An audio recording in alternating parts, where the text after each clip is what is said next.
அண்மைச் செய்தி. ஆட்டோக்கள் வாகனங்களுக்கு பயன்படுத்தும் சிஎன்ஜி எரிவாயு விலை கிலோவுக்கு ரூபாய் 2 உயர்ந்திருக்கிறது. இதனை நாம் அண்மைச் செய்தியாக பார்த்து வருகிறோம். பெட்ரோல் டீசல் விலை உயர்வை தொடர்ந்து சிஎன்ஜி எரிவாயு விலையும் கிலோவுக்கு ரூபாய் 2 உயர்த்தப்பட்டிருக்கிறது. இதனை நாம் அண்மைச் செய்தியாக பார்த்து வருகிறோம். ஆட்டோக்கள் வாகனங்களுக்கு பயன்படுத்தப்படும் சிஎன்ஜி எரிவாயு விலை கிலோவுக்கு ரூபாய் உயர்ந்திருப்பதாக அண்மை தகவல் வெளியாகியிருக்கிறது.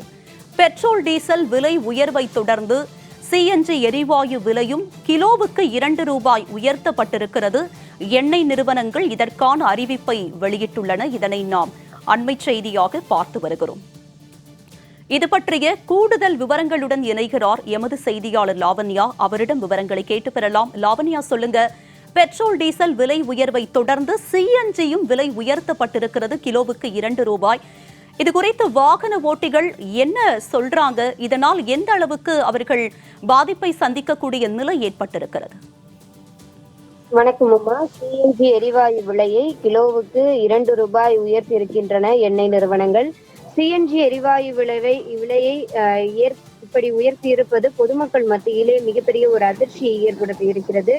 ஏனென்றால் பெட்ரோல் டீசலுக்கு மாற்றாக சிஎன்ஜி வாயுக்கள் பயன்படுத்தப்பட்டு வரக்கூடிய ஒரு சூழலில் சிஎன்ஜி எரிவாயுவினுடைய விலையும் உயர்ந்திருப்பது பொதுமக்களுக்கு ஒரு சுமையை ஏற்படுத்தி இருக்கிறது.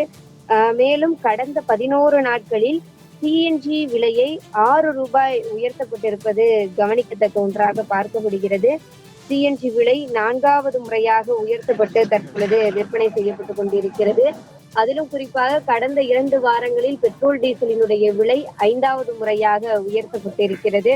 சாமானிய மக்களினுடைய சுமைக்கு மேலும் ஒரு சுமையை ஏற்படுத்தக்கூடிய ஒரு விஷயமாகத்தான் இது பார்க்கப்படுகிறது. ஏனென்றால் அன்றாட வாழ்வில் தங்களினுடைய அலுவல் தேவைகளுக்காக, அவசர தேவைகளுக்காக, அடிப்படை தேவைகளுக்காக பயணம் செய்ய வேண்டிய கட்டாயத்தில் சாமானிய மக்கள் இருக்கிறார்கள்.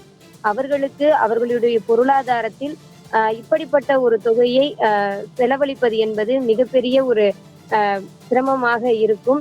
ஏனென்று கேட்டால் அவர்களினுடைய வாழ்வாதாரத்தில், பொருளாதாரத்தில் தங்களினுடைய குடும்பத்தை பார்ப்பது, பிள்ளைகளினுடைய கல்வி கட்டணத்தை பார்ப்பது, அதே போல மருத்துவ செலவுகளை பார்ப்பது என்று பல்வேறு விஷயங்களுக்கு அவர்கள் செலவழிக்கக்கூடிய ஒரு சூழலில் அடிப்படை அத்தியாவசிய பொருட்களினுடைய விலையும் நாளுக்கு நாள் உயர்ந்து வருவது என்பது முதலாக, அதாவது பெரும்பான்மையான சாமானிய மக்களை பாதித்து கொண்டிருக்கிறது. அந்த வகையிலே மிகப்பெரிய ஒரு அச்சுறுத்தலுக்குத்தான் ஆளாகி இருக்கிறார்கள்.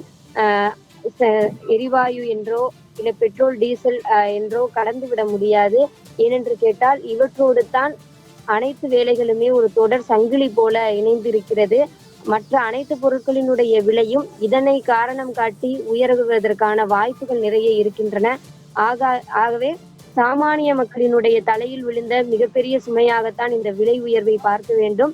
மத்திய மாநில அரசுகள் உடனடியாக இந்த பிரச்சனைக்கு தீர்வு காண வேண்டும் என்பது பொதுமக்களினுடைய எண்ணமாக இருக்கிறது. பூர்ணிமா, விரிவான விவரங்களுக்கு நன்றி லாவண்யா.